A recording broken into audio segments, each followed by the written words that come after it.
नमस्कार, मैं विकास रावत। ओशियाई के ऑनलाइन प्लेटफॉर्म पर आप सभी का स्वागत है। आशा है कि आप सब बेहतर होंगे और आपकी तैयारी भी बहुत अच्छी चल रही होगी।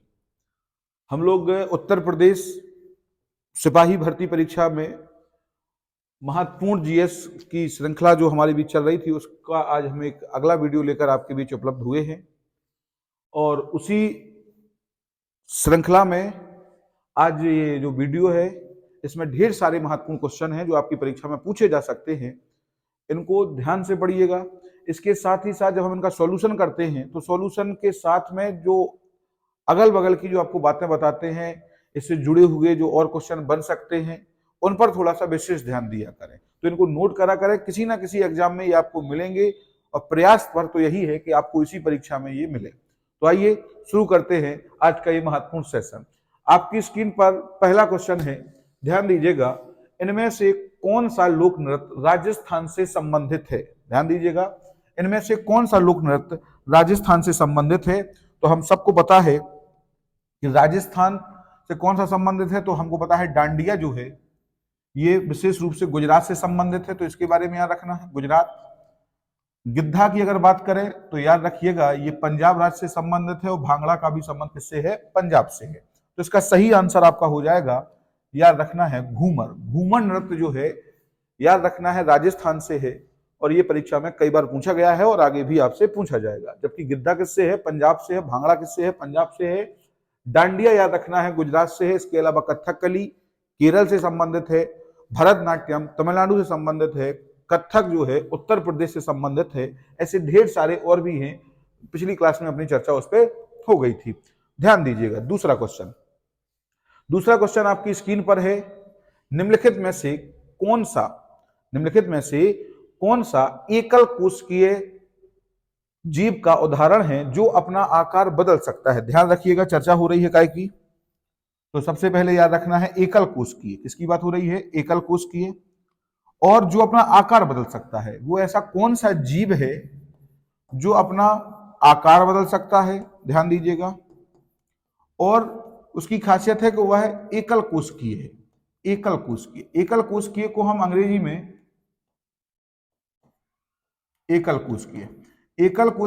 अंग्रेजी में यूनिसेलुलर कहते हैं। क्या कहते हैं? यूनिसेलुलर। तो याद रखना है, जो एकल कोशिकीय होता है उसको हम यूनिसेलुलर कहते हैं। तो यूनिसेलुलर जो होते हैं और आकार भी अपना चेंज करते हैं, इनमें से कौन सा है? तो पहला ऑप्शन अमीबा है, दूसरा ऑप्शन यूग्लिना है, तीसरा ऑप्शन पेरीमीशियम है, और चौथा ऑप्शन याद रखना ईस्ट या खमीर है। तो इसमें सबसे ठीक उत्तर हो जाएगा आपका अमीबा। अमीबा जो होता है ये क्या करता है? ये अपना आकार बदल लेता है, और इसकी खासियत होती है कि यूनिसेलुलर होते हैं। देखिए, जीवधारी जो होते हैं दो प्रकार के होते हैं, एक मल्टीसेलुलर होते हैं और दूसरे याद रखना है यूनिसेलुलर होते हैं। तो यूनिसेलुलर कौन हो जाएगा? इसमें अमीबा हो जाएगा, और इसकी खासियत होती है कि अपना आकार परिवर्तित कर सकता है। तो इसको याद रखिएगा, ये आपसे पूछा जाएगा। नेक्स्ट, अगले प्रश्न की ओर चले।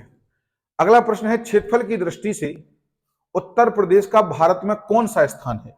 ध्यान रखिएगा, क्षेत्रफल से क्वेश्चन पूछा गया है। तो उत्तर प्रदेश का क्षेत्रफल की दृष्टि में, तो उत्तर प्रदेश के बारे में याद रखना है कुछ महत्वपूर्ण विशेष जानकारियां। सबसे पहले पूछा गया है कौन सा है, तो इसका सही उत्तर याद रखिएगा, इसका सही उत्तर हो जाएगा चतुर्थ। कौन से स्थान पर है? चौथे स्थान पर है। ध्यान दीजिएगा, क्षेत्रफल की दृष्टि से उत्तर प्रदेश का कौन सा स्थान है, तो आपका सही आंसर हो जाएगा चौथा स्थान है। ये कई बार परीक्षा में पूछा गया है और आगे भी पूछा जाएगा, ध्यान दें। अगर चर्चा करें उत्तर प्रदेश की दृष्टि से या क्षेत्रफल की दृष्टि उत्तर प्रदेश कौन सा स्थान है, तो उत्तर हो गया है आपका कौन सा है? फोर्थ है। इसके अलावा क्षेत्रफल में अगर हम जनसंख्या की बात करें तो याद रखिए, जनसंख्या में यूपी का कौन सा स्थान है? तो टॉप स्थान है। ध्यान रखिएगा, कौन सा स्थान है? टॉप स्थान है। क्षेत्रफल में चौथा स्थान है, लेकिन जनसंख्या में पूरे भारत में हमसे ज्यादा जनसंख्या किसी की नहीं है, ध्यान रखिएगा। अगर चर्चा करें मतलब पहले स्थान पर, प्रथम स्थान पर है, इसको थोड़ा सा याद रखना। जनसंख्या की श्रेणी में हम लोग कौन से स्थान पे हैं? पहले स्थान पे। उत्तर प्रदेश का क्षेत्रफल है कितना? तो उत्तर प्रदेश का क्षेत्रफल याद रखना है 2,40,928 वर्ग किलोमीटर है। ध्यान रखिएगा, उत्तर प्रदेश का क्षेत्रफल कितना है? तो ये आपका हो गया है क्षेत्रफल। तो यूपी का जो क्षेत्रफल होगा 2,40,928 वर्ग किलोमीटर है। अगर हम बात करें कि उत्तर प्रदेश का जो क्षेत्रफल है ये पूरे भारत के क्षेत्रफल का कुल कितना प्रतिशत है, तो ध्यान रखना है उत्तर प्रदेश का जो क्षेत्रफल है वो पूरे भारत के क्षेत्रफल का कुल कितना प्रतिशत है, तो याद रखना है 7.33।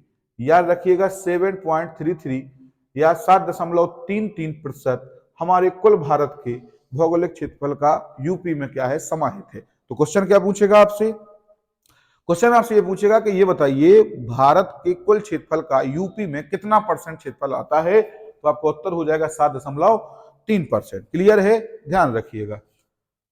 तो ये उत्तर प्रदेश के बारे में हो गया।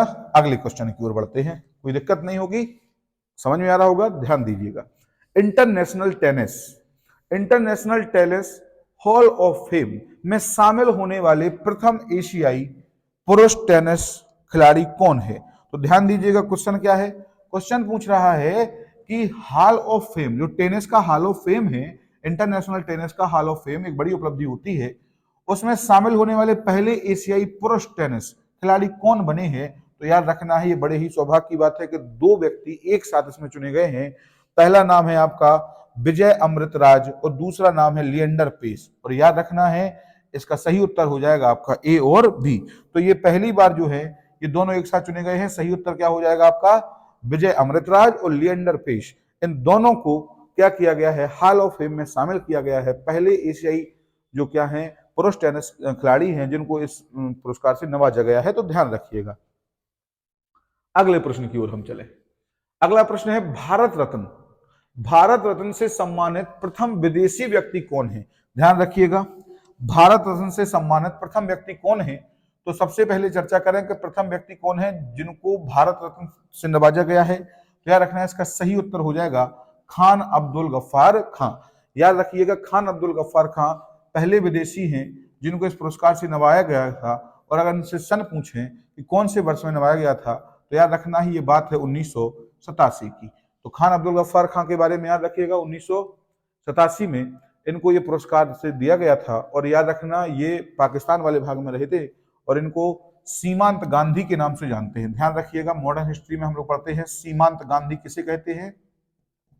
तो सीमांत गांधी किसको कहा जाता है, या सीमांत गांधी के नाम से कौन विख्यात है? तो यही नाम याद रखना, खान अब्दुल गफ्फार खां कहा जाता है। खान अब्दुल गफ्फार खां के बारे में एक बात और याद रखिएगा, इनको बादशाह खां भी कहा जाता है, बादशाह खां। तो याद रखना बादशाह खां की उपाधि किसकी थी? तो खान अब्दुल गफ्फार खां की थी। और याद रखना इनका संबंध लाल कुर्ती आंदोलन, याद रखिएगा लाल कुर्ती आंदोलन से संबंधित रहे थे। और इनको सीमांत गांधी के नाम से भी हम लोग जानते हैं। तो इसके बारे में भी याद रखना है, ठीक। और भारत में प्रथम व्यक्ति हैं जो विदेशी हैं। और याद रखना इनको भारत रत्न से नवाजा गया था तो 1987 में। जबकि अगर हम और विकल्प की चर्चा करें तो नेल्सन मंडेला जी के बारे में याद रखना है, इनको दिया गया था 1990 में, है ना, बी आर अम्बेडकर साहब, और इनको 1990 में दिया गया था। तो याद रखना, जबकि खान अब्दुल गफ्फार खां को 1987 में भारत रत्न से नवाजा गया था। ध्यान रखिएगा। चलिए अगले प्रश्न की ओर चले। अगला प्रश्न है फोनोग्राफ का आविष्कार किस वैज्ञानिक ने किया था? देखिए महत्वपूर्ण क्वेश्चन है, फोनोग्राफ का आविष्कार किसने किया था? तो याद रखना इसका सही उत्तर हो जाएगा फोनोग्राफ का आविष्कार थॉमस नहीं है, थॉमस है, तो थॉमस एडिशन महोदय ने फोनोग्राफ का आविष्कार किया था। जबकि याद रखना अलेक्जेंडर ग्राम बेल ने क्या किया था? तो इन्होंने किया था टेलीफोन। इन्होंने क्या किया था? टेलीफोन का किया था। जबकि फोनोग्राफ क्या होता है? तो याद रखना जो हम रिकॉर्डिंग वगैरह सुनते हैं तो उससे संबंधित है। तो फोनोग्राफ का आविष्कार अगर पूछें तो थॉमस एडिशन ने किया था, जबकि टेलीफोन का तो ग्राहम बेल ने किया था। क्लियर है। जबकि जगदीश चंद्र बोस के बारे में पूछ सकता है कि इन्होंने क्या किया था? तो याद रखना है इन्होंने क्रास्कोग्राफ का किया था। ये क्या होता है क्रास्कोग्राफ? तो याद रखना क्रास्कोग्राफ के माध्यम से हम वृक्षों की आयु को जानते हैं। तो याद रखना क्रास्कोग्राफ का आविष्कार किसने किया? जगदीश चंद्र बोस ने किया था। जबकि थॉमस एडिसन के बारे में याद रखना है फोनोग्राफ के बारे में, और अलेक्जेंडर ग्राहम बेल के बारे में याद रखिएगा कि टेलीफोन का इन्होंने क्या किया था? आविष्कार किया था। चलिए अगले प्रश्न की ओर हम लोग बढ़ते हैं। एक यूएसबी कंप्यूटर क्वेश्चन है, ध्यान से पढ़िएगा। एक यूएसबी कम्युनिकेशन डिवाइस जो बिना तार के नोटबुक से कम्युनिकेट हो जाती है। ध्यान दीजिएगा, बात हो रही है उस डिवाइस की, उस यूएसबी कम्युनिकेशन डिवाइस की जो बिना तार के रोड बुक से कम्युनिकेट हो जाती है और डाटा के कई ऑप्शन को सपोर्ट करती है, क्या कहलाएगी? तो याद रखना है, पूछा गया है यूएसबी। कौन सी वो कम्युनिकेशन यूएसबी डिवाइस है जो बिना तार के रोड बुक से कम्युनिकेट करती है और याद रखना है कई ऑप्शन को सपोर्ट करती है, क्या कहलाती है? तो इसका उत्तर हो जाएगा यूएसबी वायरलेस नेटवर्क एडोप्टर। ध्यान दीजिएगा, ये पूछा गया क्वेश्चन है, आगे भी किसी परीक्षा में पूछा जाएगा। ठीक, अगली चर्चा। अगला प्रश्न उत्तर प्रदेश से है, ध्यान दें। उत्तर प्रदेश में किस वर्ष पुलिस कमिश्नर प्रणाली, आपके परीक्षा में पूछा जाने वाला क्वेश्चन है, याद रखिएगा, पूछा जा सकता है, बहुत महत्वपूर्ण बात है। पीसीएस वगैरह में पूछा गया है, आपकी परीक्षा जो कि सिपाही सही पुलिस से संबंधित है तो संभावना है कि पूछी जा सकती है। लिखा हुआ है उत्तर प्रदेश में किस वर्ष, कौन से वर्ष पुलिस कमिश्नर प्रणाली शुरू की गई? ध्यान दीजिएगा, उत्तर प्रदेश के कौन से वर्ष में या उत्तर प्रदेश में कौन से वर्ष पुलिस कमिश्नर प्रणाली लागू की गई है? ध्यान दीजिएगा, इसका सही उत्तर हो जाएगा आपका 2020। 2020 में उत्तर प्रदेश के एक साथ 2 शहरों में कौन सी प्रणाली? कमिश्नर प्रणाली। कौन कौन सी प्रणाली है? तो याद रखिएगा, एक आपका नोएडा हो जाएगा, नोएडा, और दूसरा याद रखिएगा लखनऊ। एक साथ याद रखना, इन 2 शहरों में, वर्ष है 2020। 2020 में उत्तर प्रदेश के इन 2 स्थानों पर पुलिस कमिश्नर प्रणाली लागू की गई। क्या होता है पुलिस कमिश्नर प्रणाली? जिन स्थानों पर या जिन शहरों में ये प्रणाली लागू की जाती है वहां पे पुलिस के सारे अधिकार कमिश्नर के पास होते हैं, उसमें जिलाधिकारी की भूमिका शून्य होती है, वो अपने स्तर से कोई भी काम वहां पे कर सकते हैं। तो याद रखना है 2020 में ही यूपी में शुरू हुई थी और एक साथ 2 शहरों में शुरू हुई थी। कौन से शहर थे? तो एक शहर हो जाएगा आपका नोएडा और दूसरा हो जाएगा लखनऊ। कब से? 2020 से। ये सबसे पहले है, सबसे पहले। अगर आपसे पूछे कि वर्तमान में, ध्यान दें, पूछा जाएगा वर्तमान में कितने राज्य है या वर्तमान में कितने नगर हैं उत्तर प्रदेश के जहां में कमिश्नर प्रणाली लागू हो गई है, तो क्या बताइएगा? उत्तर प्रदेश के कितने ऐसे शहर हैं जहां पे कमिश्नर प्रणाली लागू हो गई है वर्तमान में? तो याद रखिएगा, इसका सही उत्तर हो जाएगा अब वर्तमान में कितने हो गए हैं। तो वर्तमान में कितने शहर हैं? तो वर्तमान में याद रखना 7 शहर हैं जहां पे कमिश्नर प्रणाली क्या है? लागू है। क्लियर है? तो सबसे पहले कहां हुई थी? तो लखनऊ और नोएडा में हुई थी। कब हुई थी? 2020 में हुई थी। वर्तमान में कितने शहर हैं? तो याद रखना 7 शहर यूपी के हैं जहां पे कमिश्नर प्रणाली लागू है। क्लियर है? ध्यान रखिएगा। चलिए नेक्स्ट, अगले प्रश्न की ओर बढ़े। अगला है शब्द पखेरु। शब्द पखेरु पुस्तक की लेखिका कौन है? ध्यान दीजिएगा। तो याद रखना शब्द पखेरु जो रचना है या जो पुस्तक है इसकी रचयिता कौन है? तो इसका उत्तर याद रखिएगा नासरा शर्मा है ना, हिंदी साहित्य की बड़ी रचयिता मानी जाती हैं। उनकी पुस्तक का नाम है शब्द पखेरु। तो याद रखना, स्ट्रेटेजी के क्वेश्चन है, ध्यान रखिएगा। अगला है निम्नलिखित में से किस मंत्रालय द्वारा, बहुत महत्वपूर्ण क्वेश्चन है, ध्यान दीजिएगा, निम्नलिखित में से किस मंत्रालय द्वारा राष्ट्रीय ग्राम स्वराज अभियान RGSA, कौन सा क्वेश्चन है? राष्ट्रीय ग्राम स्वराज अभियान RGSA क्रियान्वित किया जाता है? मतलब वो कौन सा ऐसा मंत्रालय है जिसके द्वारा राष्ट्रीय ग्राम स्वराज अभियान जो कार्यक्रम है वो चलाया जा रहा है? तो इसका सही उत्तर हो जाएगा, ध्यान दीजिएगा, पंचायती राज मंत्रालय। महत्वपूर्ण है, कौन सा? RGSA, ठीक, राष्ट्रीय ग्रामीण स्वराज अभियान। कब से शुरू हुआ है? तो प्रारंभ याद रखिएगा, प्रारंभ याद रखना है 24 अप्रैल। कब से? 24 अप्रैल 2018 से इसका प्रारंभ हुआ था। ये है क्या? किसने प्रारंभ किया था? कहां से प्रारंभ किया था? तो कहां से प्रारंभ किया था? तो याद रखना है मंडला। मंडला ये जिला है, जिला मंडला, और याद रखना है, और ये मध्य प्रदेश में पड़ता है, तो मध्य प्रदेश में। और अगर बात करें किसने शुरू किया था, तो माननीय प्रधानमंत्री जी ने, तो माननीय प्रधानमंत्री जी के द्वारा, प्रधानमंत्री नरेंद्र मोदी जी के द्वारा इसकी क्या की गई थी? शुरुआत की गई थी। तो माननीय प्रधानमंत्री जी के द्वारा इसकी शुरुआत की गई थी। और कहां से शुरुआत हुई थी? तो याद रखना है मंडला जिला मध्य प्रदेश से शुरुआत हुई थी। 24 अप्रैल 2018 से इसकी शुरुआत हुई है। इसका संबंध कैसे है? अगर हम बात करें कि जो RGSA प्रोग्राम चलाया जा रहा है, RGSA, इसका संबंध है कैसे? तो RGSA का संबंध ये है कि जो पंचायतें हैं, जो गांव में पंचायतें काम कर रही हैं, जैसे आपकी मान लीजिए ग्राम पंचायत है, क्षेत्र पंचायत है, जिला पंचायत है, तो इनको क्या करना है, हमें अपनी ग्राम पंचायतों को जो हमारे एसडीजी लक्ष्य हैं जो एसडीजी लक्ष्य हैं उन लक्ष्यों को हमें अचीव कराना है, उनको सतत बनाना है, शक्तिशाली बनाना है। इसलिए ये कार्य क्या किया गया है, शुरू किया गया है कि वो आराम से जो एसडीजी गोल है उनको पूरा कर सकें। तो इसके लिए सरकार ने क्या है 2018 से प्रोग्राम किया था, 22 तक चला है, 22 से इसका दूसरा चरण शुरू हो गया है 26 तक के लिए, तो थोड़ा सा ध्यान रखिएगा। चलिए नेक्स्ट चर्चा करें। तो किस मंत्रालय की हो गई, तो याद रखना है पंचायती राज मंत्रालय, भारत सरकार के द्वारा ये चलाई जा रही है। अगला प्रश्न, गाय के दूध में हल्के पीले रंग का कारण क्या है। तो गाय के दूध में जो हल्का पीला रंग होता है या पीले रंग का जो उपस्थिति होती है उसका कारण क्या है। तो याद रखिएगा, अगर जब आपसे पीला पूछें, दूध की बात करें, तो दूध में याद रखना है, अगर हम पीले की बात करें कि दूध, गाय का दूध हल्का सा पीला क्यों होता है, तो याद रखना हल्का पीला होता है, ज्यादा पीला नहीं होता है, हल्का पीला होता है। तो इसका सही उत्तर हो जाएगा कैरोटीन। क्या हो जाएगा, तो याद रखना है कैरोटीन। क्या हो जाएगा, कैरोटीन। कैरोटीन के कारण हल्का पीला होता है। जबकि अगर हम बात करें दूध का रंग सफेद क्यों होता है, जैसे भैंस है उसका दूध का रंग सफेद होगा, तो सफेद क्यों होता है, दूध का रंग सफेद क्यों होता है, तो याद रखना है कैसीन के कारण। किसके कारण, कैसीन के कारण दूध का रंग सफेद होता है।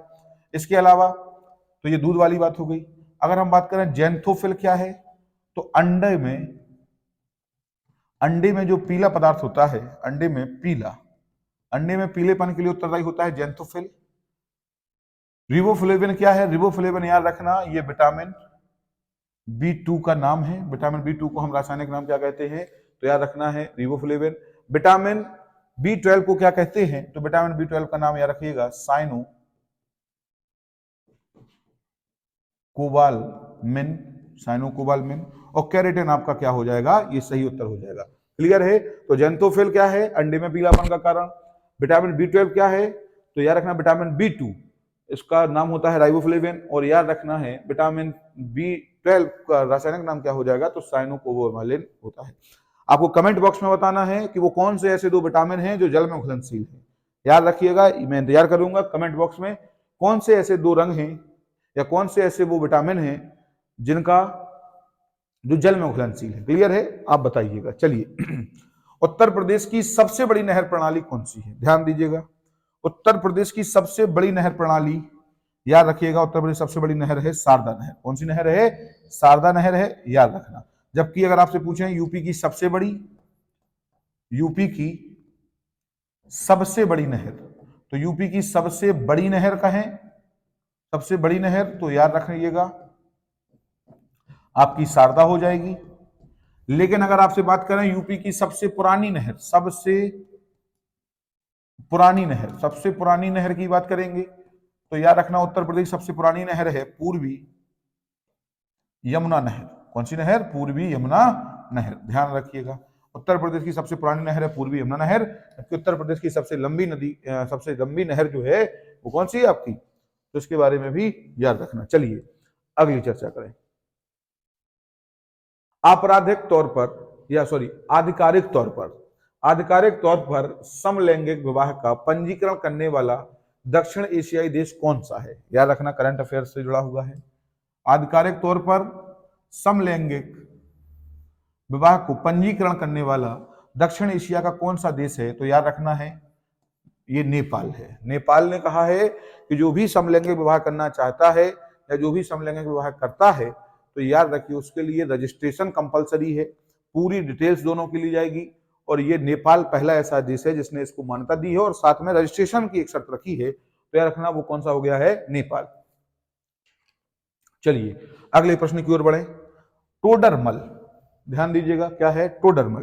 टोडरमल किससे संबंधित है, टोडरमल का संबंध किससे है, तो याद रखना है, आपको पता होगा अकबर के दरबार में 9 रत्न रहा करते थे। कितने रत्न, 9 रत्न। 9 रत्नों में से ही एक रत्न थे जिनका नाम था टोडरमल।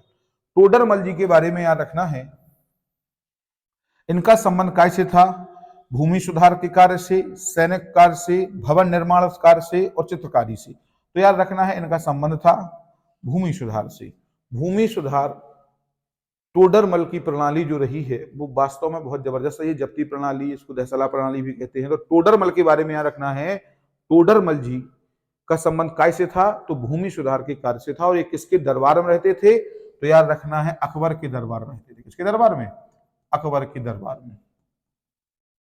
अकबर के दरबार में 9 रत्न रहा करते थे। कितने रत्न? 9 रत्न। तो याद रखना है ये 9 रत्न किसके दरबार में रहते थे? अकबर के दरबार में रहा करते थे। क्लियर है? ध्यान दीजिएगा। जबकि चित्रकारी से संबंधित कौन था? भवन निर्माण से, सैनिक कार्य से। तो सैनिक कार्य सब कुछ मान सिंह संभालते थे, सेनापति हुआ करते थे, है ना? तो इसके बारे में याद रखिएगा। जबकि संगीत के लिए कौन फेमस था? तानसेन। चलिए अगला है मानस वन्यजीव उद्यान कहां पर स्थित है? तो याद रखना है मानस मानस वन्यजीव उद्यान कहां पर है? तो मानस याद रखना है ये असम में है। कहां पर है? असम में। और काजीरंगा कहां पर है? उसके बारे में भी याद रखना है। काजीरंगा नेशनल पार्क भी कहां पर है? असम में है। तो उसके बारे में भी याद रखना। जबकि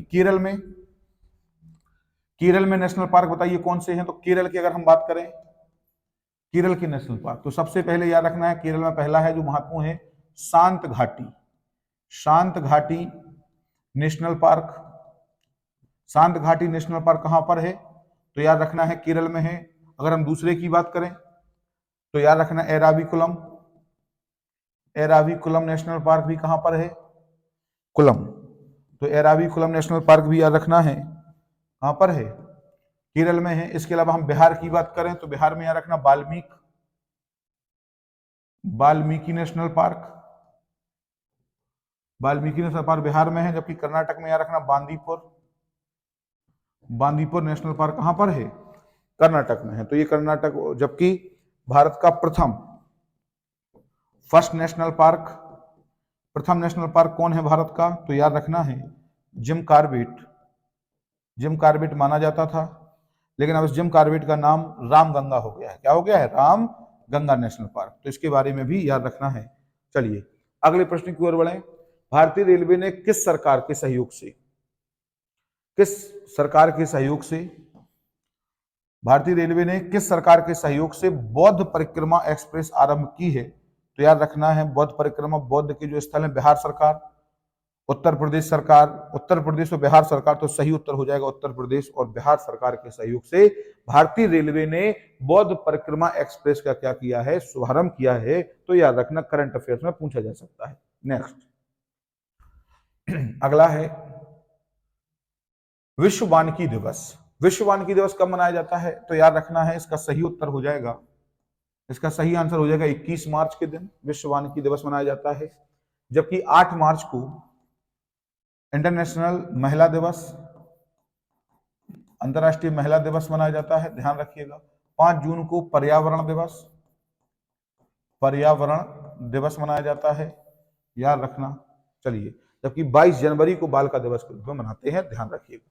अगला है भारत के संविधान में संघ सूची और राज्य सूची, संघ सूची और ध्यान दीजिएगा ये मिसप्रिंट हो गया है, तो संघ सूची और राज्य सूची किस अनुसूची में दर्ज की गई है? तो पूछा गया है, क्वेश्चन को समझ लीजिए, थोड़ा सा प्रिंटिंग एरर है। लिखा हुआ है कि भारत के संविधान में संघ सूची या राज्य सूची किसी अनुसूची में दी गई है। किस अनुसूची में दी गई है? तो याद रखना है, आपको पता है संघ सूची, राज्य सूची, संवर्धित सूची, 3 सूचियां हैं। एक है संघ सूची, दूसरी है राज्य सूची और तीसरी होती है समवर्ती सूची। ये 3 सूचियां हैं। इन तीनों सूचियों का प्रावधान भारतीय संविधान की कौन से अनुसूची में ये पूछा गया है? तो आपका उत्तर हो जाएगा 7वीं अनुसूची। कौन सा उत्तर हो जाएगा? 7वीं अनुसूची में इसका प्रावधान किया है। अर्थात शक्तियों के बंटवारे के लिए इन सूचियों में विषय दिए गए हैं कि राज्य सरकार कितने विषयों पर काम करेगी, संघ सरकार या संघ विधानमंडल कितनों पर कानून बना सकती है, दोनों पर कितने बना सकती है। तो याद रखना है सही उत्तर हो जाएगा आपका 7वीं अनुसूची। अगर हम बात करें चौथी अनुसूची की, तो याद रखना है आपकी चौथी अनुसूची में क्या है? तो राज्यसभा के लिए सदस्य संख्या कौन सी है उसमें बताई गई है। तो याद रखना है राज्यसभा के लिए चौथी में, तो राज्यसभा के लिए संख्या ध्यान दीजिएगा, राज्यसभा की सदस्य संख्या राज्यसभा में कहां किस राज्य से कितने मेंबर जाएंगे, ये चौथी अनुसूची में है। 6वीं अनुसूची में याद रखना है, छठवीं अनुसूची का संबंध किससे है? तो छठवीं अनुसूची का है अनुसूचित जनजाति क्षेत्रों से, और इसमें 4 राज्यों का उल्लेख किया गया है। कौन से? इसमें असम, त्रिपुरा, मेघालय और मिजोरम, ये 4 राज्य हैं। इसको हम ATM स्क्वायर कह देते। असम, त्रिपुरा, मेघालय और मिजोरम। छठवीं पंचवर्षीय छठवीं जो अनुसूची है इसमें कहा गया है कि इन 4 राज्यों में जो अनुसूचित जाति जनजाति क्षेत्र हैं उनमें विशेष प्रावधान। ठीक, 7वीं अनुसूची में आपकी हो गई तीनों सूची हैं, जबकि 9वीं अनुसूची याद रखना है। 9वीं अनुसूची कब जोड़ी गई? तो प्रथम संविधान संशोधन वर्ष 1951 के द्वारा 9वीं अनुसूची जोड़ी गई, जिसमें भूमि संबंधी अधिग्रहण से क्या बनाए गए हैं, नियम बनाए गए, तो इसके बारे में भी याद रखना। ठीक, कुल कितनी अनुसूचियां हैं ये भी आप हमें कमेंट बॉक्स में बताइएगा। चलिए, 10 अवतार मंदिर। 10 अवतार मंदिर प्रसिद्ध है किसके लिए या कहां पर स्थित है? तो लिखा हुआ है 10 अवतार मंदिर के लिए प्रसिद्ध देवगढ़ किस जनपद में है? तो याद रखना है ललितपुर जनपद में है, हम सबको पता है, और हमको पता नहीं होगा फिर किसे पता होगा, याद रखिएगा। 10 अवतार मंदिर प्रसिद्ध जो है देवगढ़ कि किस जनपद में आता है? तो ललितपुर में है। कहां पर है? ललितपुर में। और किसका है? 10 अवतार हैं किसके? तो याद रखना है भगवान विष्णु के हैं। कहां के हैं? विष्णु भगवान के 10 अवतारों का है, और यह याद रखना है एक गुप्तकालीन मंदिर है। कैसा मंदिर है? गुप्तकालीन मंदिर है, और इस मंदिर में याद रखना पंचायतन शैली है। कौन सी शैली है? पंचायतन, पंचायतन शैली है, तो इसके बारे में भी याद रखना। ठीक, चलिए आगे चर्चा करें। लिखा हुआ है निम्नलिखित में से कौन स्वीडन की राजधानी है? याद रखना निम्नलिखित कौन स्वीडन की राजधानी है? तो याद रखना है, आप बताइएगा इसमें। तो बोगाटा, लीमा, बर्न और मॉस्को। भाई साहब थोड़ा सा ध्यान दीजिएगा, विशेष सूचना है, इसमें स्वीडन की कोई भी राजधानी नहीं है। ये प्रिंटिंग एरर मान लीजिए इसको, या कुछ भी अशुद्धि मान लीजिए, ये हो गया है खेल, लेकिन आपके लिए जबरदस्त बात है ना। अब चारों को बताना है आपको कि कौन कौन से जो है, बोगाटा किसकी है, लीमा किसकी है, मॉस्को किसकी और बर्न किसकी है। चलिए तो स्टार्ट करते हैं। सबसे पहले बताना है इसकी स्वीडन की है क्या? तो नोट कर लीजिए, स्वीडन की है स्टॉकहोम। क्या हो जाएगी? स्वीडन का सही उत्तर हो जाएगा स्टॉकहोम, याद रखना। रूस, मॉस्को किसकी है? रूस की है, याद रखना है। अगर हम बात करें बर्न किसकी है, बताइए भाई? बोगाटा। तो कोलंबिया की क्या है? कोलंबिया की हो गई है बोगाटा, और याद रखना है स्विट्जरलैंड की क्या है? बर्न है, और याद रखना लीमा जो है पेरू की। किसकी है? पेरू की लीमा। ठीक, तो याद रखना है बोगाटा कोलंबिया की हो गई, पेरू की हो गई लीमा, मॉस्को हो गई रूस की, और याद रखना है स्विट्जरलैंड की हो गई बर्न। जबकि स्वीडन की वास्तव में राजधानी क्या है? तो याद रखना है स्टॉकहोम है। कौन सी है? स्टॉकहोम। इसको याद रखना है, स्टॉकहोम जो है इसकी राजधानी है ना। तो इसके बारे में याद रखिएगा। नेक्स्ट, अगले प्रश्न की ओर बढ़े। निम्नलिखित में से कौन सा बंदरगाह गुप्त काल में उत्तर भारतीय व्यापार के लिए उपयोग किया जाता था? ध्यान दो एक बार फिर से, निम्नलिखित में से कौन सा बंदरगाह गुप्त काल में उत्तर भारतीय व्यापार के लिए उपयोग किया जाता था? तो बात हो रही है गुप्त काल में। गुप्त काल में वो कौन सा मंदिर है या कौन सा वो व्यापारिक बंदरगाह है? तो याद रखना है गुप्त काल में जो उत्तरी बंदरगाह था उसको ताम्रलिप्ति कहते हैं, और ताम्रलिप्ति याद रखना है ये आपका पश्चिम बंगाल में स्थित था। उस समय तो बंगाल एक ही था, तो अब याद रखना पश्चिम बंगाल का जो ताम्रलिप्ति स्थान है उसको क्या माना जाता है? ये गुप्त काल का एक उत्तर भारतीय व्यापार के लिए उपयोग किया जाने वाला बंदरगाह था। इसके बारे में ध्यान रखना है। चलिए आगे है, भारतीय संविधान के किस अनुच्छेद के अंतर्गत लोकसभा में अनुसूचित जातियों के लिए आरक्षण का प्रावधान किया गया है? याद रखना है, एक है आपका लोकसभा और एक होता है आपका राज्यसभा। राज्यसभा में जो आपका रिजर्वेशन है या आपका आरक्षण है, याद रखना ये आरक्षण राज्यसभा में नहीं है, आरक्षण केवल कहां पर है? लोकसभा में। तो याद रखना है लोकसभा में SC और ST के लिए आरक्षण है, और यही क्वेश्चन आपका पूछा गया है कि भारतीय संविधान के किस अनुच्छेद के अंतर्गत लोकसभा में अनुसूचित जाति मतलब SC के लिए आरक्षण का प्रावधान किया गया है? तो आपका सही उत्तर हो जाएगा 330। 330 जो है 330 अनुच्छेद कौन सा? 330। अनुच्छेद 330 में SC ST को रिजर्वेशन है, जबकि याद रखना है आर्टिकल 331 इसमें क्या है? इसका संबंध भी लोकसभा से है। इसमें कहा गया है कि आर्टिकल 331 में कि राष्ट्रपति, जो राष्ट्रपति महोदय हैं, हमारे प्रेसिडेंट महोदय हैं, ये क्या करेंगे, 2 आंग्ल भारतीय समुदाय के लोगों को लोकसभा में मनोनीत करेंगे, जो अभी प्रावधान खत्म हो गया। तो 330 में याद रखना, इसका सही उत्तर हो जाएगा 330। 330 के तहत SC और ST के लिए आरक्षण का प्रावधान किया गया है मात्र लोकसभा में। राज्यसभा में किसी प्रकार का कोई आरक्षण नहीं है। राज्यसभा में केवल राष्ट्रपति द्वारा मनोनीत 12 सदस्य ही जाते हैं, जबकि वहां पे आरक्षण जैसी कोई प्रावधान नहीं है। लोकसभा में जो आरक्षण दिया गया है SC ST को किस आर्टिकल से दिया गया है, तो 330 से दिया गया है। जबकि 331 में क्या है, तो लोकसभा में 2 आंग्ल भारतीय आर्टिकल 331 के माध्यम से राष्ट्रपति मनोनीत करते थे। 332 और 333 का दोनों का संबंध याद रखना है, विधानसभाओं से है। किससे है, विधानसभा से। तो विधानसभा के बारे में याद रखना है, विधानसभा जैसी आपकी संसद में, विधानसभा जैसे आपके संसद में लोकसभा होती है, वैसे राज्य विधानमंडल में विधानसभा होती है। विधानसभा में कहा गया है कि आर्टिकल 332 के तहत विधानसभा में SC और ST को रिजर्वेशन दिया जाएगा। कौन से आर्टिकल से, 332 से। और याद रखना है विधानसभा में जो एंग्लो इंडियन है, एक एंग्लो इंडियन राज्यपाल मनोनीत करेगा। और ये कहा गया कौन से आर्टिकल से, तो याद रखना है आर्टिकल 333 से। 4 आर्टिकल हैं, 330, 331, 332 और 333। तो याद रखना ये कौन सा हो गया आपका 330, इसका उत्तर सही हो जाएगा। चलिए नेक्स्ट अगले प्रश्न की ओर बढ़ते हैं। 23 नंबर प्रश्न है, ध्यान से पढ़ें। 33वें ओलंपिक खेलों की मेजबानी निम्नलिखित में से कौन सा देश करेगा, तो इसका सही उत्तर हो जाएगा फ्रांस। कौन सा हो जाएगा, फ्रांस।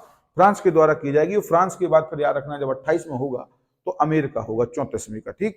तो 34वां का करेगा कौन, अमेरिका। तो 3 देश हैं, मिलकर कर लेंगे। तो फिलहाल अभी पूछा गया है कि 33वें का, तो कौन करेगा, फ्रांस।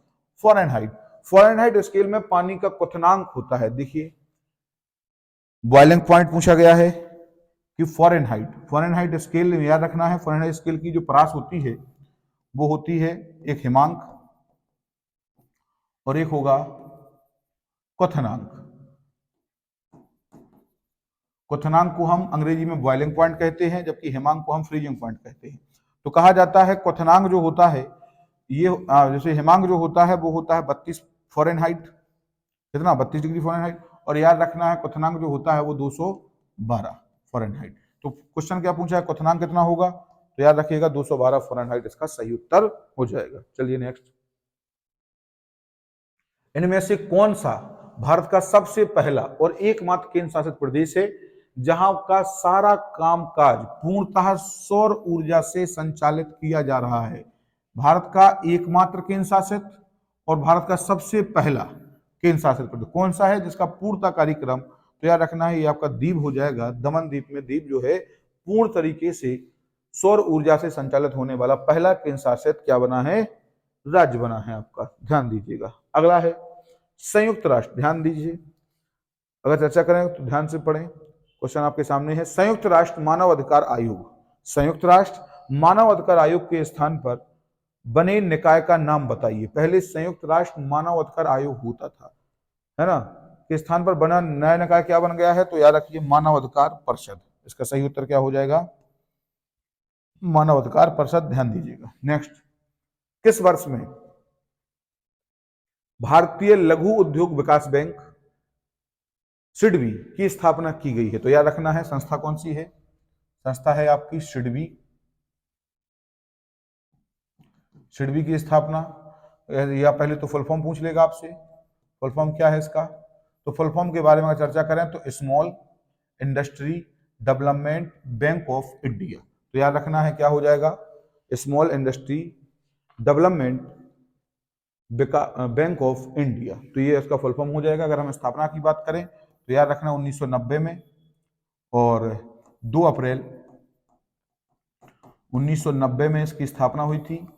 ये आपसे परीक्षा में पूछा जाएगा तो तैयार है, फुल फॉर्म भी पूछेगा। करता क्या है, जो सूक्ष्म उद्योग होते हैं, लघु उद्योग होते हैं, उनकी देखरेख करता है। चलिए नेक्स्ट, भूमध्य रेखा के चतुर्दिक अश्व अक्षांश से डोलड्रम पेटी की ओर बहने वाली हवाएं कहाँ चलती हैं, हवाएं कहीं जाती हैं। क्वेश्चन क्या पूछा गया है, ध्यान दो थोड़ा सा, है ना, ज्योग्राफी का कॉन्सेप्चुअल क्वेश्चन है, ध्यान से सुने। कहा गया है कि मान लीजिए आपकी पृथ्वी है और ये आपकी भूमध्य रेखा है, और भूमध्य रेखा पर जो निम्न अक्षांश का क्षेत्र है या जो निम्न लो प्रेशर का जो रीजन है, ध्यान दें इसको, ये मान लीजिए आपका लो प्रेशर का क्षेत्र है ना, लो प्रेशर, इस लो प्रेशर और ऊपर याद रखना 30 से 35 का क्षेत्र है जिसको हम हाई प्रेशर कहते हैं, है ना। तो याद रखना इससे जो हवा चलती है, लिखा हुआ है चतुर्दिक अक्षांश, अक्षांश का मान होता है 30 से 35 डिग्री। यहाँ पर क्या होता है, वायुदाब उच्च होता है, जबकि डोल्ड्रम भूमध्य रेखा की पेटू कहते हैं 0 डिग्री से 5 डिग्री नॉर्थ 5 डिग्री साउथ का जो रीजन होता है ये डोल्ड्रम। तो यहाँ पर जो हवाएं चलती हैं, इन हवाओं को क्या कहते हैं, तो उत्तर हो जाएगा आपका व्यापारिक पवन। पवन होती 3 प्रकार की, कितने प्रकार की, 3 प्रकार की, स्थायी, अस्थायी और याद रखना है स्थायी, अस्थायी और स्थानिक। तो याद रखना है जो आपकी स्थायी पवन होती हैं वो 3 होती हैं। सबसे पहले व्यापारिक, दूसरी होती है पछुआ और तीसरी होती है आपकी ध्रुवीय। ठीक, ध्रुवीय पवन। जबकि सागर समीर, स्थल समीर, पर्वत समीर, घाटी समीर कैसी होती हैं, अस्थायी। चलिए, तो इसका सही उत्तर हो जाएगा व्यापारिक पवन। नेक्स्ट, गर्म करने पर अर्धचालक का प्रतिरोध, बात ध्यान दीजिएगा, अर्धचालक की बात हो रही। अर्धचालक को अगर गर्म करते हैं तो प्रतिरोध क्या हो जाएगा, ध्यान दीजिएगा, अर्धचालक कोई भी है और अगर अर्धचालक को हम गर्म करेंगे, अर्धचालक को अगर हम गर्म करते हैं तो याद रखना 2 बातें, इसकी चालकता पर क्या प्रभाव पड़ेगा, यह क्वेश्चन पूछता है, और दूसरा होता है प्रतिरोध पर क्या प्रभाव पड़ेगा। तो कहा जाता है जब अर्धचालकता को गर्म करते हैं, अर्धचालकों को गर्म करते हैं, सिलेंडर को गर्म करते हैं तो चालकता बढ़ जाती है, चालकता क्या हो जाएगी, बढ़ जाएगी, जबकि प्रतिरोध क्या हो जाएगा, कम हो जाएगा। तो याद रखना है प्रतिरोध क्या होगा, घटेगा। प्रतिरोध की बात हो रही है, चालकता बढ़ेगी तो गारंटी है कि क्या घट जाएगा, प्रतिरोध। तो याद रखना प्रतिरोध की बात हो रही है तो उत्तर हो जाएगा घट जाएगा। अगला है भारत सेवा मंडल या भारत सेवक समाज। भारत सेवक समाज की स्थापना किसने की थी, तो इसका सही उत्तर हो जाएगा गोपाल कृष्ण गोखले। क्या हो जाएगा उत्तर, गोपाल कृष्ण गोखले। ध्यान दें, भारत सेवक समाज की स्थापना किसने की थी, तो गोपाल कृष्ण गोखले ने की थी। जबकि ध्यान रखिएगा, अगले प्रश्न की ओर बढ़े, और कब की थी, तो 1905 में की थी। भारत में न्यूनतम समर्थन मूल्य एमएसपी, ध्यान दीजिएगा, एमएसपी मार्जिनल सपोर्टिंग प्राइस कहलाता है। हिंदी में इसी को हम न्यूनतम समर्थन मूल्य कहते हैं, अंग्रेजी में मार्जिनल सपोर्टिंग प्राइस का निर्धारण कौन करता है। देखिए, आपने देखा होगा बजट में या जब भी सरकार द्वारा एक जो फसल आती है उन फसलों के लिए एक क्या करती है, एमएसपी निर्धारित करती है। मतलब कहती है कि सरकार इससे नीचे के दाम पर कोई नहीं खरीदेगा तो आपको देगा ही देगा। तो एमएसपी के बारे में चर्चा हो रही है कि एमएसपी का निर्धारण कौन करता है। तो याद रखिएगा, एमएसपी का निर्धारण कृषि लागत एवं मूल्य आयोग करता है, और याद रखना इसकी स्थापना 1965 में की गई थी। ये भी परीक्षा में पूछा जाएगा। कृषि लागत एवं मूल्य आयोग काफी चर्चा में रहता है, एमएसपी जिसके कारण से परीक्षा में पूछा जाता है। तो एमएसपी कौन निर्धारित करेगा, कृषि लागत एवं मूल्य आयोग। और स्थापना की अगर बात करें तो स्थापना हमने बता दी है आपको, है ना, कब बनाया गया था, 1965 में। उत्तर प्रदेश के किस स्थान पर वन्य जंतु रक्षक प्रशिक्षण केंद्र, ध्यान दीजिएगा, महत्वपूर्ण क्वेश्चन है, वन्य जंतु रक्षक प्रशिक्षण केंद्र। तो याद रखना है, जो जंगलों में जाते हैं, जो वनों में जाते हैं, तो उनमें खतरा बना रहता है कि कोई जीव किसी भी समय अटैक कर दे, तो रक्षा के लिए कोई होना चाहिए। तो ऐसे रक्षकों को ट्रेनिंग कराने के लिए, प्रशिक्षक देने के लिए प्रशिक्षण केंद्र खोला गया है। यूपी के कहाँ खोला गया है, ललितपुर में, बिल्कुल नहीं, कालागढ़। कहाँ है, कालागढ़। और याद रखना कालागढ़ कहाँ पे आएगा, तो बिजनौर में आएगा। तो याद रखना कहाँ पे, बिजनौर। तो बिजनौर इसका सही उत्तर हो जाएगा, कालागढ़ में ये खोला गया है। चलिए नेक्स्ट, अगले प्रश्न की ओर बढ़े। ध्यान दें, भारत के किस राज्य में घरों में वर्षा जल संचय को अनिवार्य बनाया है। याद रखना है, सबसे परेशान राज्य है जल को लेकर, कौन, तमिलनाडु। ना इसने घरों पर, सरकारी बिल्डिंगों पर, धर्मशालाओं पे, जो जो बिल्डिंगें हो सकती हैं सब पर कहा गया है कि क्या करिएगा, घरों में वर्षा के जल को संचय जरूर करिएगा। ये कंपलसरी करने वाला राज्य है कौन सा, तमिलनाडु। याद रखिएगा। अगला प्रश्न है तो इसका उत्तर हो जाएगा तमिलनाडु। कौन सी संस्था संयुक्त राष्ट्र संगठन के स्थान से संबंधित नहीं है। कौन सी संगठन जो है यूएनओ, यूनाइटेड नेशन ऑर्गेनाइजेशन के इससे संबंधित नहीं है। तो यार बताना है कौन सा वो संगठन है जो यूएन से नहीं जुड़ा हुआ है। तो याद रखना है यूनेस्को जुड़ा हुआ है। आसियान, हाँ सही उत्तर हो जाएगा आसियान। आसियान का संबंध कैसे नहीं है, इससे नहीं है, जबकि यूनेस्को, ILO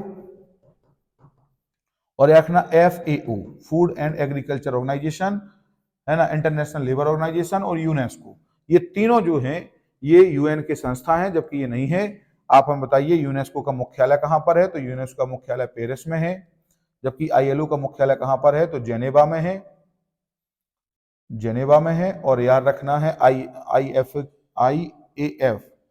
या FAO का मुख्यालय कहां पर है, तो बताइएगा। ये फूड एंड एग्रीकल्चर ऑर्गेनाइजेशन है, खाद्य, तो याद रखना है इसका मुख्यालय हो जाएगा रोम। कहां हो जाएगा, रोम। तो इसके बारे में याद रखना। जबकि आसियान याद रखना है दक्षिण जो एशियाई देश हैं, 10 देश हैं, उनका एक संगठन है। तो इसका यूएन से कोई लेना देना नहीं है। क्लियर है, आगे बढ़ते हैं।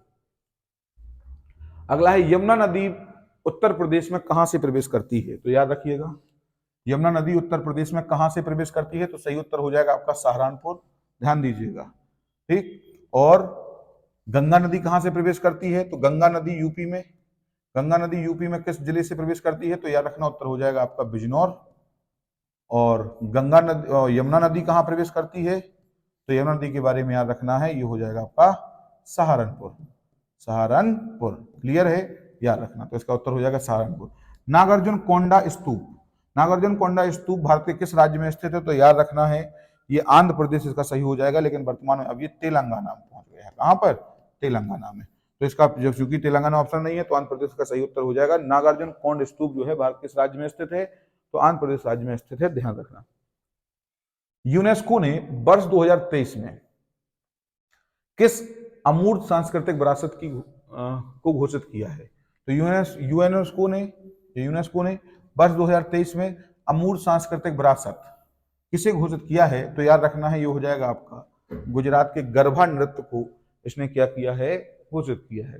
अगला प्रश्न है भारत की पहली semi high speed regional rail RapidX का संचालन कहां किया जा रहा है, तो उससे पहली semi high speed regional rail service का नाम क्या है, रैपिडेक्स। तो रैपिडेक्स कहां चल रही है, तो याद रखना है आपको NCR वाले भाग में। इसका सही उत्तर हो जाएगा, 2023 में पूछा गया था, आगे भी पूछा जा सकता है। तो ये हो गया आपका 38। इस तरीके के हमने महत्वपूर्ण 38 प्रश्नों पर चर्चा की है। और जितने भी महत्वपूर्ण क्वेश्चन हो सकते हैं या जो बार बार परीक्षा में पूछे जाते हैं, उन्हीं के महत्वपूर्ण क्वेश्चन को लेकर हम आपके बीच में आ रहे हैं। आशा है कि आपको ये प्रोग्राम बहुत अच्छा लग रहा होगा।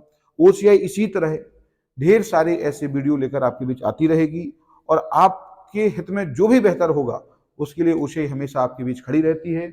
ज्यादा से ज्यादा लोगों तक इस चैनल को भेजिएगा, बेल आइकन को प्रेस करवाइएगा, लाइक करिएगा, और जितनी बाकी की औपचारिकताएं होती हैं वो भी सब पूरी करिएगा। ये आपका अपना चैनल है, और आपके लिए जो भी भरसा संभव मदद हो पाएगी OCI ऑनलाइन प्लेटफॉर्म के माध्यम से आपके बीच हर प्रकार की मदद करेगी। आज का ये सेशन कैसा लगा, ये आप हमें कमेंट बॉक्स में बताइएगा।